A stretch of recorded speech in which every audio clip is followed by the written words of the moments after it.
KCN में आपका स्वागत है। मैं किंग हमीद।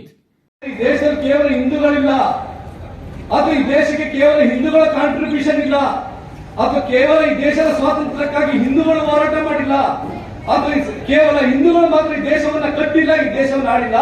ಈ ದೇಶವನ್ನ ಹಿಂದೂಗಳು ಆಳಿದ್ದಾರೆ, ಮುಸಲ್ಮಾನರು ಆಳಿದ್ದಾರೆ, ಕ್ರೈಸ್ತರು ಆಳಿದ್ದಾರೆ. ಈ ದೇಶವನ್ನ ಹಿಂದೂಗಳು ರಕ್ಷಣೆ ಮಾಡಿದ್ದಾರೆ, ಈ ದೇಶವನ್ನ ಮುಸಲ್ಮಾನರು ರಕ್ಷಣೆ ಮಾಡಿದ್ದಾರೆ, ಈ ದೇಶವನ್ನ ಕ್ರೈಸ್ತರು ಕೂಡ ಆಳಿದ್ದಾರೆ ಅಂತ ರಕ್ಷಣೆಯನ್ನ ಮಾಡಿದ್ದಾರೆ. ಹಾಗಾಗಿ ಈ ದೇಶ ಎಲ್ಲ ಧರ್ಮೀಯರನ್ನು ಸೇರ್ಬೇಕಾಗಿರೋದ್ರಿಂದ ಈ ದೇಶವನ್ನ ಜಾತ್ಯತೀತ ರಾಷ್ಟ್ರ ಮಾಡಬೇಕು, ಸೆಕ್ಯುಲರ್ ಕಂಟ್ರಿ ಮಾಡಬೇಕು ಅನ್ನೋ ಮಾತನ್ನು ಹೇಳ್ತಾರೆ. ಹಾಗಾಗಿ ಎರಡನೇ ಅಂಶವಾಗಿ ಈ ದೇಶವನ್ನ ಸೆಕ್ಯುಲರ್ ರಾಷ್ಟ್ರ ಮಾಡಬೇಕು ಅನ್ನೋ ಅಂಶವನ್ನ ಸಂವಿಧಾನದಲ್ಲಿ ಸೇರಿಸ್ತಾರೆ. ಮೂರನೇ ಅಂಶ ಅವ್ರು ಹೇಳ್ತಾರೆ, ಈ ದೇಶದಲ್ಲಿ ಬುದ್ಧಿವಂತರನ್ನ ಆಳ್ಬೇಕೋ ಅಥವಾ ಎಲ್ಲ ಜಾತಿ ಧರ್ಮದವರ ರೂಲ್ ಮಾಡ್ಬೇಕೋ ಅಂತ ಬಂದಾಗ ಈ ದೇಶದ ಮೇಲ್ವರ್ಗದ ಜನರು ಇಲ್ಲ, ಈ ದೇಶವನ್ನ ರೂಲ್ ಮಾಡ್ಲಿಕ್ಕೆ ಬುದ್ಧಿವಂತ ಮಾತ್ರ ಆಗೋದು. ಎಜುಕೇಶನ್ ಯಾರಿಗಿರ್ತದೆ, ಯಾರು ಪದವಿಯನ್ನ ಪಡ್ಕೊಂಡಿರ್ತಾರೆ, ಯಾರು ಬುದ್ಧಿವಂತರಾಗಿದ್ದಾರೆ ಅವ್ರು ಮಾತ್ರ ಈ ದೇಶವನ್ನ ರೂಲ್ ಮಾಡಬೇಕು ಅಂದಾಗ ಬಾಬಾ ಸಾಹೇಬರು ಅದಕ್ಕೆ ಆಕ್ಷೇಪವನ್ನ ವ್ಯಕ್ತಪಡಿಸ್ತಾರೆ, ವಿರೋಧವನ್ನ ವ್ಯಕ್ತಪಡಿಸ್ತಾರೆ. ಅವ್ರು ಹೇಳ್ತಾರೆ, ಈ ದೇಶದಲ್ಲಿ ಮೂಲ ನಿವಾಸಿಗಳು, ಆದಿವಾಸಿಗಳು, ಅಲ್ಪಸಂಖ್ಯಾತರು, ದೀನದಲಿತರು, ಅಸ್ಪೃಶ್ಯ ವರ್ಗಗಳು ಈ ದೇಶದಲ್ಲಿ ಬಹುಸಂಖ್ಯಾತರಿದ್ದಾರೆ. ಹಾಗಾಗಿ ಯಾವುದೋ ಒಂದು ಜಾತಿಯವರು, ಒಂದು ಧರ್ಮದವರು ಈ ದೇಶವನ್ನ ಆಳ್ಲಿಕ್ಕೆ ಸಾಧ್ಯ ಆಗುದಿಲ್ಲ. ಈ ಸರ್ಕಾರದಲ್ಲಿ, ಆಡಳಿತದಲ್ಲಿ ಎಲ್ಲಾ ಕ್ಷೇತ್ರಗಳಲ್ಲೂ ಕೂಡ ಎಲ್ಲಾ ಜಾತಿ ಧರ್ಮದಲ್ಲಿ ಇರಬೇಕು ಅಂತ ಹೇಳಿ ಸಾಮಾಜಿಕ ನ್ಯಾಯವನ್ನು, ಸೋಷಿಯಲ್ ಜಸ್ಟಿಸ್, ಏನು ಹುಡುಗರು ಮಾತಾಡೋದು ಸೋಷಿಯಲ್ ಜಸ್ಟಿಸ್ ಅನ್ನು ತಗೊಂಡ್ಬರ್ತಾರೆ. ನಾಲ್ಕನೇದು ಅತ್ಯಂತ ಪ್ರಮುಖವಾದಂತಹ ವಿಚಾರ ಹೇಳುವಂತದ್ದು, ಈ ದೇಶಕ್ಕೆ ಒಂದೇ ಸರ್ಕಾರ ಇರಬೇಕು. ಒಂದೇ ಸರ್ಕಾರ ಅಂದ್ರೆ ಒಂದು ಗವರ್ಮೆಂಟ್, ಡೆಲ್ಲಿಯಿಂದ ಒಂದು ಗವರ್ಮೆಂಟ್ ರೂಲ್ ಮಾಡಬೇಕು. ಕರ್ನಾಟಕನು ಡೆಲ್ಲಿ ಗವರ್ಮೆಂಟ್ ರೂಲ್ ಮಾಡಬೇಕು, ಆಂಧ್ರ ಪ್ರದೇಶನು ಡೆಲ್ಲಿ ಗವರ್ಮೆಂಟ್ ರೂಲ್ ಮಾಡಬೇಕು ಅನ್ನೋ ಮಾತನ್ನ ಹೇಳ್ತಾರೆ. ಆದ್ರೆ ಬಾಬಾ ಸಾಹೇಬ್ ಹೇಳ್ತಾರೆ, ಈ ದೇಶ ಭಾಷೆಗಳಿಂದ ವಿಂಗಡಣೆ ಆಗಿದೆ, ಈ ದೇಶ ಸಂಸ್ಕೃತಿಯಿಂದ ವಿಂಗಡಣೆ ಆಗಿದೆ, ಈ ದೇಶದಲ್ಲಿ ಬೇರೆ ಬೇರೆ ರಾಜ್ಯಗಳಿದ್ದಾವೆ, ಪ್ರತಿ ರಾಜ್ಯಕ್ಕೂ ಕೂಡ ಅವ್ರದೇ ಆದಂತಹ ಧರ್ಮಾಚರಣೆ ಇದೆ, ಅವ್ರದೇ ಆದಂತಹ ಆಹಾರ ಪದ್ಧತಿ ಇದೆ, ಅವ್ರದೇ ಆದಂತಹ ಭಾಷೆ ಇದೆ, ಅವ್ರದೇ ಆದಂತಹ ಕಲ್ಚರ್ ಇದೆ. ಹಾಗಾಗಿ ಒಂದು ದೇಶವನ್ನ ಒಂದು ಸರ್ಕಾರ ಆಳ್ಲಿಕ್ಕೆ ಆಗೋದಿಲ್ಲ. ನಾವು ಇದನ್ನ ಒಕ್ಕೂಟ ರಾಷ್ಟ್ರ, ಫೆಡರಲ್ ಸಿಸ್ಟಮ್ ಅಂತ ಮಾಡಿ ಎಲ್ಲ ರಾಜ್ಯಗಳು ಸೇರಿದಂತಹ ಒಂದು ಸರ್ಕಾರವನ್ನ ಡೆಲ್ಲಿಯಲ್ಲಿ ಮಾಡಿ ಆಯಾ ರಾಜ್ಯಗಳಿಗೆ ಪ್ರತ್ಯೇಕವಾದಂತಹ ಸರ್ಕಾರವನ್ನ ರಚನೆ ಮಾಡ್ಲಿಕ್ಕೆ ಅವಕಾಶ ಮಾಡಿಕೊಡ್ಬೇಕಂತ ಹೇಳಿ ಈ ದೇಶವನ್ನ ಒಕ್ಕೂಟದ ವ್ಯವಸ್ಥೆಗೆ ತಗೊಂಡ್ಬರ್ತಾರೆ. ಈ 4 ಅಂಶಗಳನ್ನ ಅರ್ಥ ಮಾಡ್ಕೊಂಡ್ರೆ ನಾವು ಸಂವಿಧಾನವನ್ನ ಬಹುಪಾಲು ಅರ್ಥ ಮಾಡ್ಕೊಂಡಂಗಾಗುತ್ತೆ. ಆ ಸಂವಿಧಾನವನ್ನ ಅರ್ಥ ಮಾಡ್ಕೊಳ್ಳೋದ್ರ ಮೂಲಕ ನಾವು ಏನನ್ನ ಮುಂದಿನ ದಿನಗಳಲ್ಲಿ ಹೇಳಬೇಕು. ಬಹಳಷ್ಟು ಜನ ಈ ದೇಶದಲ್ಲಿ ವಾಸ ಮಾಡಿದಂತ ದಲಿತರಿಗೆ ಮತ್ತೆ ಮುಸಲ್ಮಾನರಿಗೆ ಈ ದೇಶದಲ್ಲಿ ನಾವು ಅವಕಾಶ ಕೊಟ್ಟಿದ್ದೀವಿ ಅನ್ನೋ ಮಾತನ್ನ ಹೇಳ್ತಾರೆ. ನೀವು ಹೇಳಬೇಕು, ಈ ದೇಶದಲ್ಲಿ ಯಾರು ಕೂಡ ಅವಕಾಶ ಕೊಟ್ಟಿರೋಕೆ ಸಾಧ್ಯ ಇಲ್ಲ. ನೀವು ಎಲ್ಲಿವರೆಗೆ ಮುಸಲ್ಮಾನ್ ಬಾಂಧವರು ಭಾರತ ನನ್ನ ದೇಶ ಅಂತ ಹೇಳಿ ಎದೆ ತಟ್ಕೊಂಡು ಹೇಳೋ ಧೈರ್ಯ ಮಾಡೋದಿಲ್ವೋ, ಎಲ್ಲಿವರೆಗೂ ಈ ದೇಶ ಭಾರತ ನಂದು ಅನ್ನುವಂತ ನಿಮಗೆ ನಂಬಿಕೆ ಮತ್ತೆ ವಿಶ್ವಾಸ ನಿಮ್ಮನ್ನೇ ಮೂಡೋದಿಲ್ವೋ, ಅಲ್ಲಿವರೆಗೂ ಕೂಡ ನಿಮ್ಮನ್ನ ಆಳುವವರು ನಿಮ್ಮ ಮೇಲೆ ದೌರ್ಜನ್ಯವನ್ನ ಮಾಡ್ತಿರ್ತಾರೆ, ದಬ್ಬಾಳಿಕೆಯನ್ನ ಮಾಡ್ತಿರ್ತಾರೆ, ನಿಮ್ಮ ಈ ದೇಶದಿಂದ ಹೊರತಪ್ಪುವಂತ ಕೆಲಸವನ್ನ ಮಾಡ್ತಿರ್ತಾರೆ, ನಿಮ್ಮ ಹಕ್ಕುಗಳನ್ನ ಕಿತ್ಕೊಳ್ಳುವಂತ ಕೆಲಸ ಮಾಡ್ತಿರ್ತಾರೆ, ನಿಮ್ಮ ಮೇಲೆ ಶೋಷಣೆಗಳು ನಿರಂತರವಾಗಿ ನಡೀತಾ ಇರ್ತದೆ. ಆ ಕಾರಣಕ್ಕಾಗಿ ಅದೆಲ್ಲವೂ ಕೂಡ ತಪ್ಪಬೇಕು ಅಂತಂದ್ರೆ ಭಾರತ ನಂದು, ನಿಮ್ಮ ಅಪ್ಪಂದಲ್ಲ ಅನ್ನುವಂತ ಒಂದು ಎದೆಗಾರಿಕೆಯನ್ನ ಮುಸಲ್ಮಾನರು ಬೆಳೆಸ್ಕೊಳ್ಳದೆ ಹೋದ್ರೆ, ಈ ಸಂವಿಧಾನ ನಂದು, ನಿಮ್ಮ ಒಬ್ಬರದೇ ಅಲ್ಲ ಅನ್ನೋದನ್ನ ಮನಸ್ಕೊಳ್ಳೋದ್ರೆ, ಈ ಸಂವಿಧಾನದಲ್ಲಿ ಕೊಟ್ಟಿರುವಂತ ಎಲ್ಲ ಅಧಿಕಾರ ಮತ್ತೆ ಹಕ್ಕುಗಳು ನನಗೂ ನಿಮ್ಮ ಹಾಗೆ ಸಿಕ್ಕಿದೆ ಅನ್ನುವಂಥದ್ದು ಎದೆ ತಟ್ಟಿ ನೀವು ಹೇಳ್ಕೊಳ್ಳುವಂತ ಧೈರ್ಯ ನೀವು ಮಾಡದೆ ಹೋದ್ರೆ, ಮುಂದಿನ ಯುವ ಪೀಳಿಗೆಗೆ ಸಂವಿಧಾನದ ಪರಿಚಯವನ್ನ ನೀವು ಮಾಡ್ಕೊಡದೆ ಹೋದ್ರೆ ಈ ದೇಶದಲ್ಲಿ ನಮ್ಮ ಉಳಿಗಾಲ ತುಂಬಾ ಕಷ್ಟ ಸಾಧ್ಯ ಅನ್ನೋ ಮಾತನ್ನ ಹೇಳಿ, ನೀವು ತೆಗೆದುಕೊಂಡಿರುವಂತಹ ಈ ಆರಂಭ ತುಂಬಾ ದೊಡ್ಡ ಮಟ್ಟಕ್ಕೆ ಬೆಳೀಲಿ. ಸಂವಿಧಾನ ಮನೆ ಮನೆಗೆ ತಲುಪಲಿ, ಬರೀ ಮಸೀದಿಗಳಲ್ಲ. ಸಂವಿಧಾನ ಮುಸಲ್ಮಾನ್ ಬಾಂಧವರ ಮನೆ ಮನೆಗೆ ಸಂವಿಧಾನ ತಲುಪಬೇಕು. ಪ್ರತಿಯೊಬ್ಬ ಮಹಿಳೆಯರಿಂದ ಹಿಡಿದು ಮಕ್ಕಳವರೆಗೂ ಕೂಡ ಸಂವಿಧಾನದ ಜಾಗೃತಿ ಆಗ್ಬೇಕು ಅಂತ ಹೇಳಿ ನನಗೆ ಕರೆದು ಮಾತಾಡ್ಲಿಕ್ಕೆ ಅವಕಾಶ ಮಾಡಿಕೊಟ್ಟಂತ ನಿಮ್ಮೆಲ್ಲರೂ ಕೂಡ ಒಂದ್ಸರಿ ನನ್ನ ಮಾತನ್ನ ಮುಗಿಸ್ತೇನೆ. ನಮಸ್ಕಾರ, ಥ್ಯಾಂಕ್ ಯು.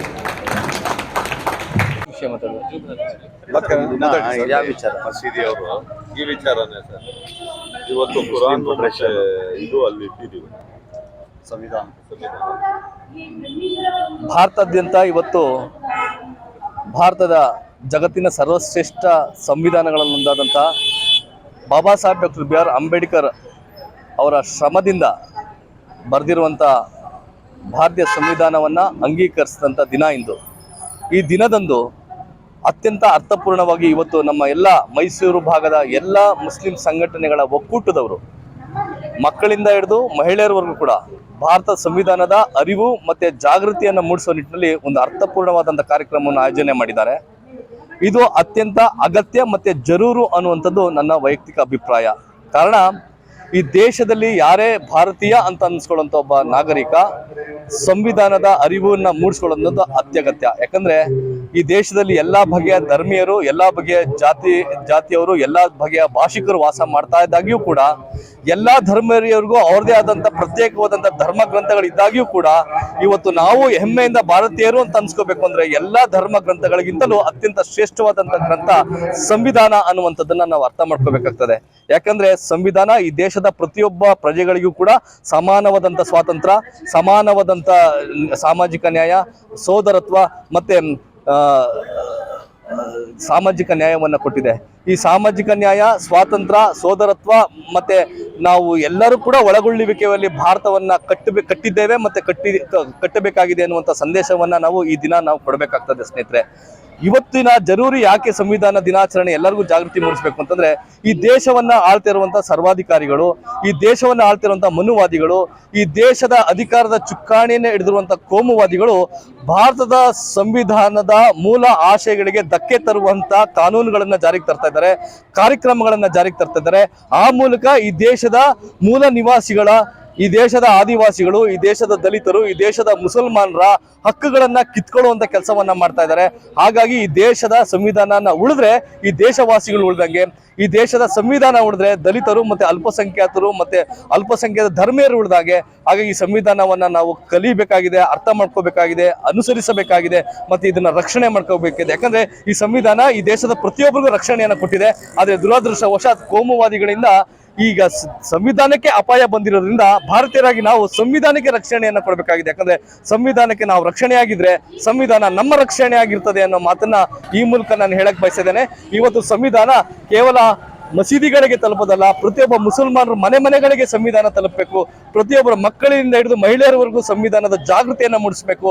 ಆ ಮೂಲಕ ನಾವು ಪ್ರಬುದ್ಧ ಭಾರತವನ್ನ ಕಟ್ಟಬೇಕಾಗಿದೆ ಸ್ನೇಹಿತರೆ. ಆ ಪ್ರಬುದ್ಧ ಭಾರತ ಕಟ್ಟಬೇಕು ಅಂದ್ರೆ ಸಂವಿಧಾನ ಬಗ್ಗೆ ಅರಿವು ಎಲ್ಲರಿಗೂ ಇರಬೇಕು ಅನ್ನುವಂಥದ್ದು ನನ್ನ ಅಭಿಪ್ರಾಯ. Thank you. आज 26 नवंबर को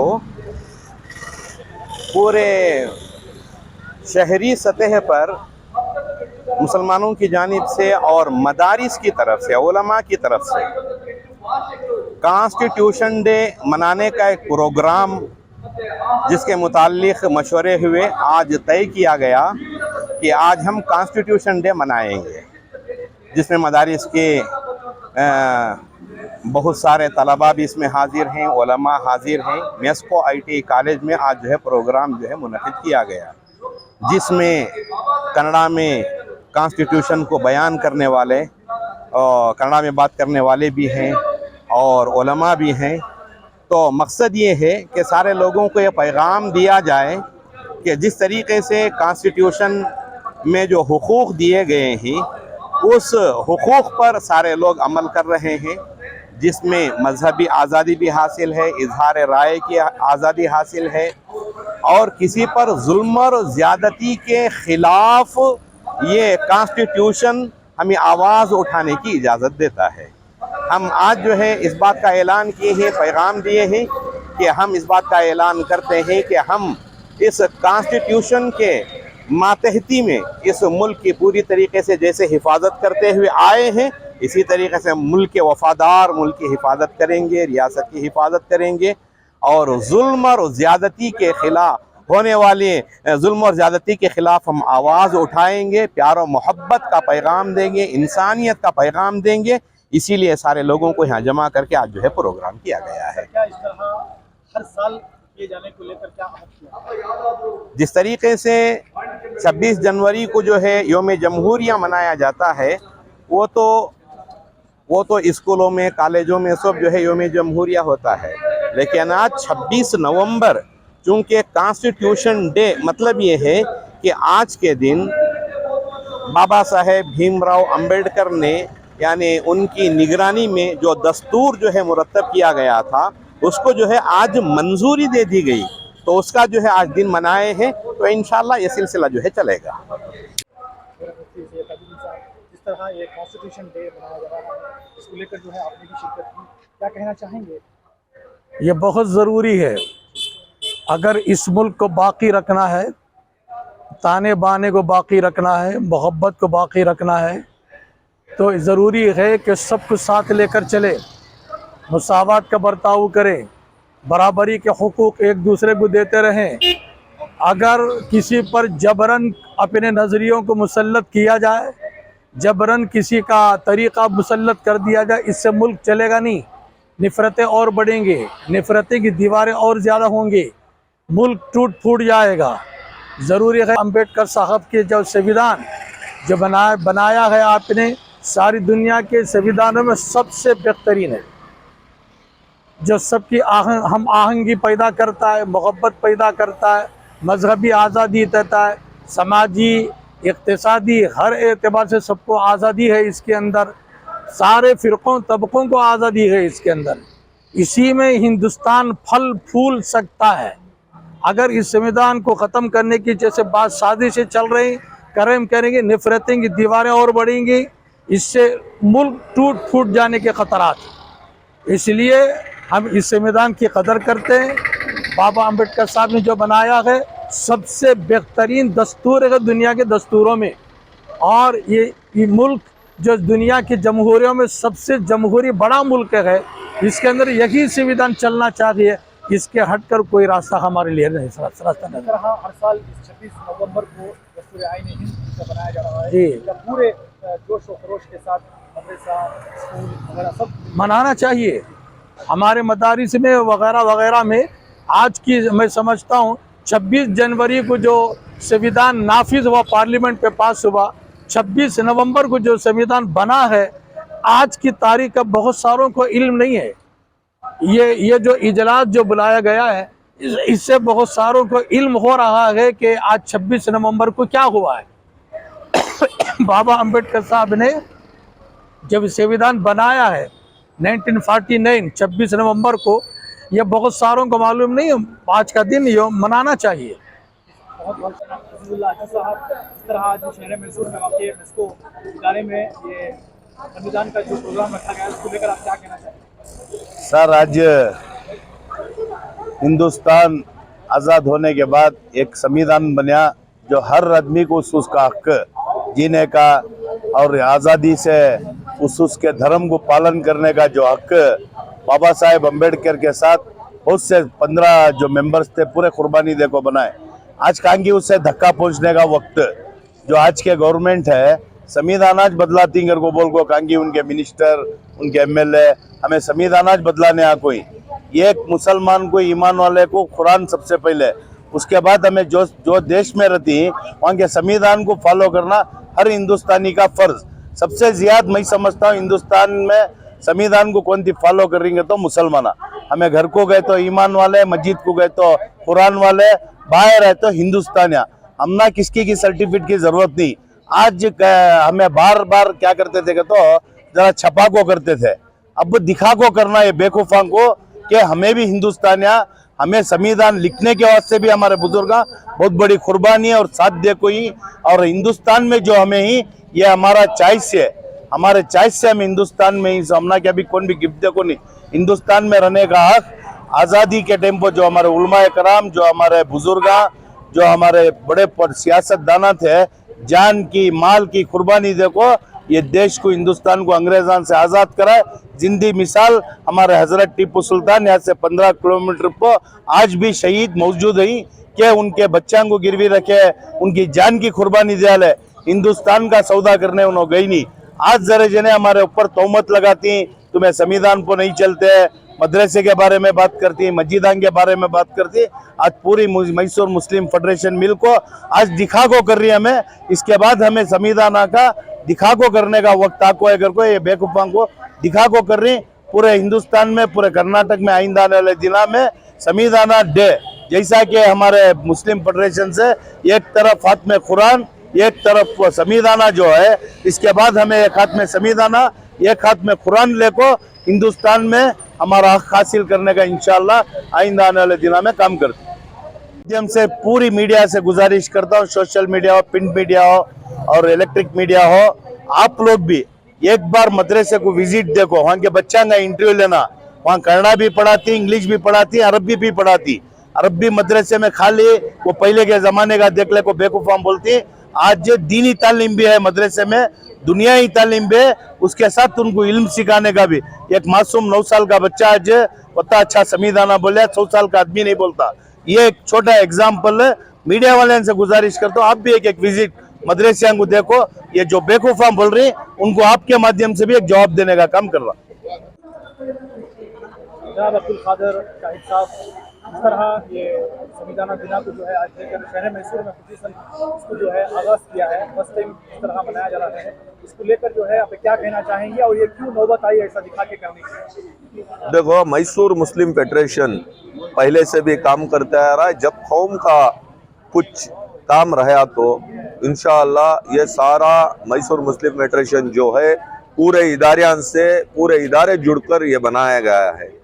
आज मदरसा के बच्चे और मसाजिद में उलमा जो दीनी मामलात में जो दीन का काम कर रहे हैं, इनको जो अभी जो हमारे स्टेट में रहो या सेंटर में रहो, जो हुकूमतें आके हैं, ये हुकूमतें ये बता देंगे टेररिज्म हमारे मदरसा में पढ़ा रही और मस्जिदा में टेररिज्म के वास्ते मस्जिदा में ये कर रही है को बोलने की वजह से आज सारे उलमा एक प्लेटफार्म पर आकर मदरसे के जो जिम्मेदार हैं वो उन्होंने आगे आकर माशाअल्लाह आज मैसूर के अंदर से एक मैसेज दे रही कि अगर हमें जैसा कि कुरान शरीफ हिफ्ज़ कर रही, इसी तरह से अगर हमारे देश का संविधान हमारा हाफिज कुरान हिफ्ज़ कर लिया तो इसके सामने ना कोई भी नहीं रहते। जो हिफ्ज़ कर को बोल दी वो हिफ्ज़, अगर हमारा संविधान आज सख्त इसकी भी ज़रूरत है कि कानूनी जवाब, ये जो हुकूमत चल रही है कानूनी जवाब देना पड़ता हमें। इस वजह से आज मैसूर मुस्लिम फेडरेशन जो बहुत बड़ा काम किया है मैसूर के अंदर, और ये मैसूर से पूरे स्टेट के अंदर और पूरी हमारे हिंदुस्तान के अंदर ये काम अगर चला तो हमारे पास एक ही हथियार है, जैसा कि हलाल कट, झटका कट बनाए इन्हों, और उसके साथ साथ हिजाब का मामला ले लेकर, इसके बाद अजान का मामला ले लेकर, इसके बाद हजरत टीपू सुल्तान शहीद के बारे में ले लेकर, अब इसके बाद जो है इलेक्शन आने के दिना है, इसलिए इन्होंने ये सब आगे रख रहे। हमारे पास एक ही हथियार है, वो हथियार बाबा साहब अम्बेडकर जो संविधान है, वो हथियार उठाने की वजह से आज सारे हमें एक होकर अगर ये लड़ेंगे तो हमारी कौम को भी एक ताकत आएगी और हमारे उलमाए दीन जो आगे आकर हैं इंशाअल्लाह ये आगे रहे तो इंशाअल्लाह सारे काम अच्छी तरह से होंगे। इस तरह आज ये संविधान दिन जो है मनाया जा रहा है, इसको लेकर जो है आप खुद जो है एक सोशल वर्कर हैं और आज का दिन में जो है जेडीएस के लीडर बनने जा रहे हैं, क्या कहेंगे आप? ಇವತ್ತು ಮೊದಲನೇದಾಗಿ ಸಂವಿಧಾನ ಇವತ್ತು ಎಲ್ಲರೂ ಸಂವಿಧಾನ ಇರ್ತಾ ಇಲ್ಲ ಅಂದರೆ ನಾವೆಲ್ಲ ಯಾರು ನಿಲ್ಕೊಳ್ತಾ ಇಲ್ಲ. ಇವತ್ತು ಈ ಸಂವಿಧಾನ ವಿಷಯ ಇವತ್ತು ಇಷ್ಟೊಂದು ಮಾಡಬೇಕು ಏನು ಅಂತಂದರೆ ಎಲ್ಲರ ಜನಗೂ ನಮ್ಮೆಲ್ಲರೂ ಹೇಳೋರು ಸರ್ವ ಜನಾಂಗಿನ ಶಾಂತಿಯ ತೋಟ ಅಂತ. ಈ ತೋಟದ ಒಳಗಡೆ 7 ವರ್ಷದಿಂದ ಈ ಮೈಸೂರು MP ಅವನಲ್ಲ, ನಾನು ಹೆಸರು ಹೇಳಲ್ಲ, ಅವಾಗ ಏನು ಬಂದು ಹಿಂದುತ್ವ ಇದು ಏನು ಹಲಾಲ್ ಕಟ್ಟು ಜಟ್ಕಾ ಕಟ್ಟು ಆಮೇಲೆ ಗುಮ್ಮಸ್ ಹೊಡಿಬೇಕು ಅದು ಹೊಡಿಬೇಕು ಇದು ಹೊಡಿಬೇಕು ಅಂತ. ನಾನು ಒಂದೇ ಮಾತು ಹೇಳ್ತೀನಿ, ಇವತ್ತು ಸಂವಿಧಾನ ಇರ್ತಾ ಇಲ್ಲ ಅಂದರೆ ನಾವೆಲ್ಲ ಈ ಥರ ಇರ್ತಾ ಇಲ್ಲ. ಈ ಸಂವಿಧಾನ ಇರೋದ್ರಿಂದ ನಾವೆಲ್ಲ ವಿಶೇಷವಾಗಿ ನಾವು ಈ ಎಲ್ಲರೂ ಕಾರಲ್ಲಿ ಓಡಾಡ್ತಾವ್ರೆ. ಈ ನಮ್ಮ ಬಾಬಾ ಸಾಹೇಬ್ರು ಅಂಬೇಡ್ಕರ್ ಏನು ಸಂವಿಧಾನ ಐತೆ ಅದೆಲ್ಲ ಪಾಲಿಸ್ತವ್ರೆ. ಇವತ್ತು ವಿಶೇಷವಾಗಿ ನಮ್ಮ ಮೈಸೂರು ಮುಸ್ಲಿಂ ಫೆಡರೇಷನು ಹಾಗೂ ಆಲ್ ಪಾರ್ಟಿ ಕಾಂಗ್ರೆಸ್ ಅವರು ಇರ್ಬೋದು, JDS ಅವರು ಇರ್ಬೋದು, BJP ಅವರು ಇರ್ಬೋದು, ಅವರೆಲ್ಲ ಬಂದ್ಬಿಟ್ಟು ಇವತ್ತು ವಿಶೇಷವಾಗಿ ಇವತ್ತು ನಿಂತ್ಕೊಂಡು ಇವತ್ತು ಈ ಕಾರ್ಯಕ್ರಮ ನಮ್ಮ ಮೈಸೂರು ಎಲ್ಲ ಹಜರತ್ಗಳು, ಮಸೀದಿ ಗುರುಗಳು, ಧರ್ಮದ ಗುರುಗಳು, ಧಾರ್ಮಿಕ ಗುರುಗಳು ತೊಗೊಂಡು ಬಂದ್ಬಿಟ್ಟು ಇವತ್ತು ಒಂದು ಕಡೆ ಅಂಬೇಡ್ಕರ್ ಸಂವಿಧಾನ ಬುಕ್ಕು, ಇನ್ನೊಂದು ಕಡೆ ನಮ್ಮ ಕುರಾನ್ ಮಡಗ್ಬಿಟ್ಟು ಇವತ್ತು ಇಡೀ ರಾಜ್ಯ ಇವತ್ತು ಮೈಸೂರಿಂದ ಇವತ್ತು ಸ್ಟಾರ್ಟ್ ಆಗೈತೆ. ರಾಜ್ಯ ಅಂತ ಇವತ್ತು ವಿಶೇಷವಾಗಿ ಅದ್ಭುತವಾಗಿ ಇವತ್ತು ಒಂದು ಸಂದೇಶ ಇವತ್ತು ಹೋಗೈತೆ. ಇನ್ನು ಮುಂದಕ್ಕೂ ಸರ್ವ ಜನಾಂಗಿನ ಶಾಂತಿಯ ತೋಟ ಹೆಂಗಿತ್ತು ಈ ಹಂಗೆ ಇರಬೇಕು. ಈ ಪ್ರತಾಪ್ ಸಿಂಹ ಯಾವಾಗ ಬಂದ ಆವಾಗಿಂದ ಹಲಾಲ್ ಕಟ್, ಜಟ್ಕಾ ಕಟ್, ಈ ಕಟ್ ಆ ಕಟ್ ಎಲ್ಲ ಶುರುವಾಗಿತ್ತು. ಈಗ ಯಾವ ಕಟ್ಟಿಗೆ ನಂಬಲ್ಲ. ಈಗ ಮಾಂಸದ ಅಂಗಡಿ ಇರ್ತದೆ, ಅಲ್ಲಿ ಅವನು ಶಿವಣ್ಣ ತಗೊಳ್ತಾವನೋ ಇಲ್ಲ ಸಾಹೇಬ್ ತಗೊಳ್ತಾವನೋ ಅದೇನು ಹೇಳ್ಬಿಟ್ಟು ಬರ್ತದ? ಇವನ್ನೆಲ್ಲ ಕೂಸ್ಬಿಟ್ಟು ಹೇಳಿದ್ರೆ ಈ ಮಾತು ನಡೆಯಲ್ಲ. ಒಂದು ಎಲೆಕ್ಷನ್ ಯಾವಾಗ ಬರ್ತದೆ ಅವಾಗ ಒಂದು ಅಜೆಂಡಾ ಬಂದೇ ಬರ್ತದೆ ಇವ್ರದ್ದು. ಈಗ ಜನಗಳು ಯಾರೂ ಕೇಳೋರಿಲ್ಲ. ಸಂವಿಧಾನ ಏನೈತೆ ಅದಕ್ಕೆಲ್ಲ ಪಾಲಿಸ್ತಾರೆ. ಆ ಸಂವಿಧಾನಕ್ಕೆಲ್ಲ ಗೌರವ ಕೊಡ್ತಾರೆ. ಡಾಕ್ಟರ್ BR ಅಂಬೇಡ್ಕರ್ ಸಾಹೇಬರು ಏನು ಸಂವಿಧಾನ ಐತೆ ಆ ಸಂವಿಧಾನ ತಕ್ಕಾಗಿ ಇವತ್ತು ನಮ್ಮ ಮುಸ್ಲಿಮ್ಸ್ ಇರ್ಬೋದು, ನಮ್ಮ ಕ್ರೈಸ್ ಇರ್ಬೋದು, ನಮ್ಮ ಹಿಂದೂಸ್ ಇರ್ಬೋದು, ಎಲ್ಲರೂ ಆ ಸಂವಿಧಾನ ಪಾಲ್ಬೇಕು ಅಂತ ನಾನು ಎಲ್ಲರಿಗೂ ಮನಸ್ಸಲ್ಲಿ ಐತೆ. ನನ್ನಿಂದ ಒಂದ್ಸಲಿ ಒಂದು ರಾಜ್ಯದ ಜನಗೆ ಇವತ್ತು ಧಾರ್ಮಿಕರುಗಳಿಗೆ ಏನು ಹೇಳ್ತಾರೆ ಭಯೋತ್ಪಾದಕರು ಅದು ಇದು ಅಂತಾರೆ. ಅವ್ರ ಭಯೋತ್ಪಾದಕಲ್ಲ, ಯಾರು ಹೇಳ್ತಾನೆ ಅವನೇ ಭಯೋತ್ಪಾದಕ. ನಾನು ಈ ಸಂದರ್ಭದಲ್ಲಿ ನಾನು ಹೇಳಕ್ ಬಯಸ್ತಾ ಇದ್ದೀನಿ. ಇವತ್ತು ಅದ್ಭುತವಾಗಿ ಮೈಸೂರಿಂದ ಇವತ್ತು ಇಡೀ ರಾಜ್ಯ ರಾಷ್ಟ್ರಕ್ಕೆ ಈ ಸಂದೇಶ ಹೋಗಬೇಕು. ಈ ಸಂದೇಶ ಮೂಲಕ ಇನ್ನು ಮುಂದಕ್ಕೆ ನಾವ್ಯಾವ ಸಂವಿಧಾನ ಯಾವ ಸಂವಿಧಾನ ಯಾರೂ ಒಂದೇ ಇದರಿಂದ ಯಾರೂ ಇಲ್ಲ. ಕ್ರಿಶ್ಚಿಯನ್ ಇದ್ರೂ ಈ ಸಂವಿಧಾನ ಉಳಿಯಲ್ಲ, ಅವರಿದ್ರೂ ಸಂವಿಧಾನ ಇಳಿಯಲ್ಲ. ಎಲ್ಲರೂ ಸರ್ವರ್ಗೂ ಸಮಬಾಳು ಅಂತ ಈ ಬಸವಣ್ಣನ ನಾಡಿದು. ಈ ನಾಡಲ್ಲಿ ಕುವೆಂಪು ನಾಡು, ನಮ್ಮ ಹಜರತ್ ಟಿಪ್ಪು ಸುಲ್ತಾನ್ ಶಹೀದ್ ರಹಮತುಲ್ಲಾ ನಾಡಿದು. ಇಲ್ಲಿ ಯಾರೂ ಕದರ್ಸಕ್ಕೂ ಆಗಲ್ಲ, ಇಲ್ಲಿ ಏನೂ ಮಾಡೋಕ್ಕಾಗಲ್ಲ. ಶಾಂತಿವಾಗಿದ್ದೀವಿ. ಇವತ್ತು ಅದ್ಭುತವಾಗಿ ಒಂದು ಸಂದೇಶ ಹೋಗೈತೆ ಅಂತ ನಾನು ಹೇಳಕ್ ಬಯಸ್ತೇನೆ. ಅಂದ್ರೆ ನಮ್ಮ ಭಾರತದ ಸಂವಿಧಾನದ ದಿನ ಅಂದ್ರೆ ಸಂವಿಧಾನ ದಿನ ಅಂತ ನಾವು ಇಲ್ಲಿ ಆಚರಣೆ ಮಾಡ್ತಾ ಇದೀವಿ. ಅದನ್ನ ಬರೀ ಒಂದೇ ದಿನಕ್ಕೆ ಮಾತ್ರ ಸೀಮಿತವಾಗಿ ಇಡಬಾರ್ದು. ಸಂವಿಧಾನ ದಿನ ಅನ್ನೋದನ್ನ ನಾವು ಪ್ರತಿದಿನ ಆಚರಣೆ ಮಾಡಬೇಕು. ನಾನು ಅವಾಗಲೇ ಹೇಳ್ದಾಗೆ ಯಾಕೆ ಆಚರಣೆ ಮಾಡಬೇಕು? ನಮ್ಮ ಭಾರತದಲ್ಲಿ ನಾವು ಇರುವಂತ ನಮ್ಮ ಸಂವಿಧಾನ ಏನಿದೆ ಬಹಳ ಅದ್ಭುತವಾದಂತ ಒಂದು ಸಂವಿಧಾನ ಅದು. ಆದ್ರೆ ಪ್ರತಿ ಮೂಲೆಗೂ ಭಾರತದ ಪ್ರತಿಯೊಂದು ಗಲ್ಲಿಗೂ, ಪ್ರತಿಯೊಂದು ಪ್ರದೇಶಕ್ಕೆ, ಪ್ರತಿಯೊಂದು ಮೂಲೆಗೂ ಕೂಡ ಅದು ತಲುಪಿಸ್ಬೇಕು ಅಂತ ಹೇಳಿದ್ರೆ ಹೇಗೆ? ಈ ರೀತಿಯ ಒಂದು ದಿನಗಳನ್ನ ಆಚರಣೆ ಮಾಡಬೇಕು. ಹಾಗೇನೆ ಪ್ರತಿಯೊಂದು ಪಠ್ಯಕ್ರಮದಲ್ಲಿ ಸಂವಿಧಾನ ಈಗ ಆಲ್ರೆಡಿ ಎಷ್ಟೋ ಶಾಲೆಗಳಲ್ಲಿ ಅದನ್ನ ಅಳವಡಿಸ್ಕೊಂಡಿದ್ದಾರೆ. ಆದ್ರೆ ಅದನ್ನು ಕೂಡ ಬರೀ ಅಳವಡಿಸ್ಕೊಳ್ಳೋದ್ರೆ ಮಾತ್ರ ಅದು ಸಾಧ್ಯ ಇಲ್ಲ. ಅದನ್ನ ಸಂಪೂರ್ಣವಾಗಿ ನಾವು ಅದಕ್ಕೆ ಬದ್ಧರಾಗಿ ಇರಬೇಕು, ಅದನ್ನ ಪಾಲನೆ ಮಾಡಬೇಕು. ಅಳವಡಿಕೆ ಮಾಡ್ಕೊಳ್ಳೋದು ಅದು ಪ್ರಮುಖ ಅಲ್ಲ, ಅದರ ಪಾಲನೆ ಬಹಳ ಪ್ರಮುಖವಾಗಿ ಬೇಕು ಅಂತ ನಾನು ಈ ಮೂಲಕ ಹೇಳ್ತಿದ್ದೀನಿ. ಹಾಗಾಗಿ ಪ್ರತಿಯೊಬ್ಬ ಪ್ರಜೆ ಅಂತ ಹೇಳಿದಾಗ ಬರೀ ಹೆಂಗಸರು ಮಾತ್ರ ತಿಳ್ಕೊಬೇಕಾ ಅಥವಾ ಗಂಡಸರುಗಳು ಮಾತ್ರ ಅದನ್ನು ತಿಳ್ಕೊಳ್ಬೇಕಾ? ಅಲ್ಲ. ನಾವು ಭಾರತೀಯ ಪ್ರಜೆಯಾಗಿ ಮುದುಕರಾಗಿರ್ಬೋದು, ವಯಸ್ಸಾಗಿರೋರಾಗಿರ್ಬೋದು, ಹೆಂಗಸರಾಗ್ಲಿ ಗಂಡಸರಾಗ್ಲಿ, ಯಾವುದೇ ಧರ್ಮಕ್ಕೆ ಸಂಬಂಧಪಟ್ಟವರಾಗಿರ್ಬೋದು, ಹಿಂದೂ ಧರ್ಮ, ಮುಸ್ಲಿಂ ಧರ್ಮ, ಕ್ರೈಸ್ತ ಧರ್ಮ, ಯಾವುದೇ ಒಂದು ಧರ್ಮಕ್ಕೆ ಅವರು ಒಳಗಾಗಿರ್ಬೋದು, ಅವ್ರಿಗೆ ಅವ್ರದೇ ಆದಂಥದ್ದು ಒಂದು ಧರ್ಮ ಇದೆ, ಧರ್ಮದ ಕಾನೂನು ಕೂಡ ಇದೆ. ಆದರೆ ಅದೆಲ್ಲದಕ್ಕಿಂತ ಮಿಗಿಲಾದದ್ದು ಸಂವಿಧಾನದ ಅರ್ಥ. ಹಾಗೆ ಸಂವಿಧಾನದ ಅರ್ಥೈಸ್ಕೊಂಡು, ಅಳವಡಿಸ್ಕೊಂಡು, ಪಾಲಿಸ್ಕೊಂಡು, ಮುಂದುವರಿಸ್ಕೊಂಡು ಹೋಗ್ಬೇಕಾಗಿರುವಂಥದ್ದು ನಾವೆಲ್ಲ ಭಾರತೀಯರ ಒಂದು ಜವಾಬ್ದಾರಿ, ಹಾಗೆ ಅದು ಕರ್ತವ್ಯ. अल्हम्दुलिल्लाह आज 26 नवंबर को यौम आइन का दिन मनाए बहुत अच्छे अंदाज से चला और हमें इस बात की भी अहम ज़रूरत थी क्योंकि आज का जो दौर चल रहा है, ख़ासकर हम हिंदुस्तानियों और मुसलमानों के ताल्लुक़ से, वो एक जब हम इसका पस मंज़र देखते हैं तो वो जो आज़ादी के जो कायदे क़वानीन ही वो हम पर सिर्फ पराए नाम होके अमल के मैदान में तो ये हमसे नहीं हो पा रहा है और इसको मज़ीद बोलने की भी ज़रूरत नहीं है कि हमसे हमारे साथ क्या हो रहा है।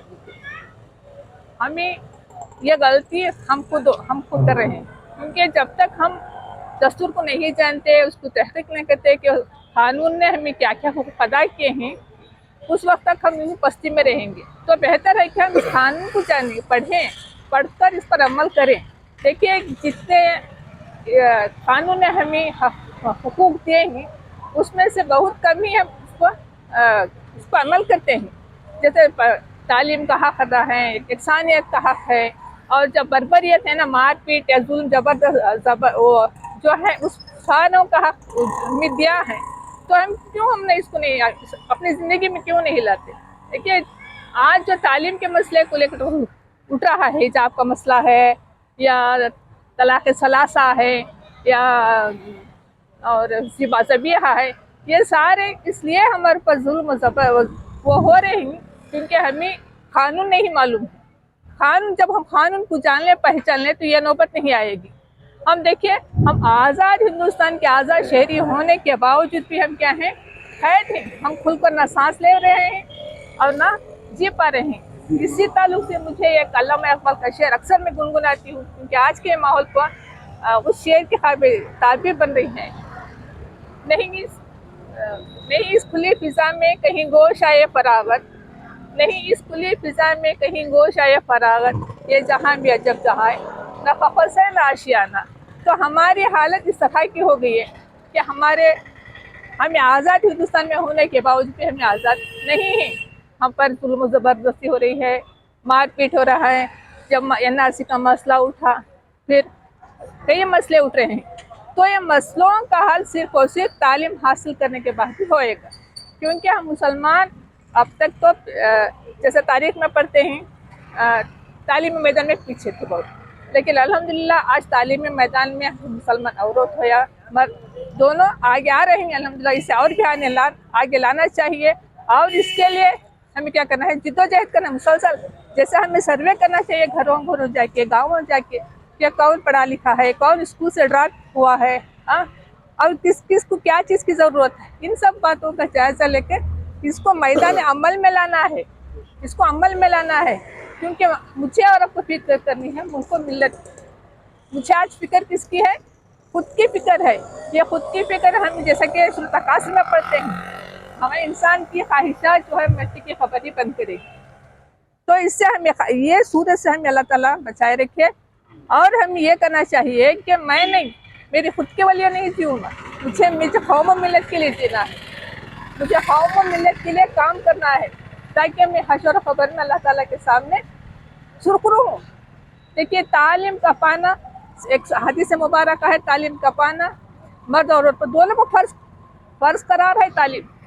जब हम ये सारे जो हमारे सामने हवादी सारे हैं मैं अब देख रहे हैं, तो सिर्फ और सिर्फ तालीम की दूरी है।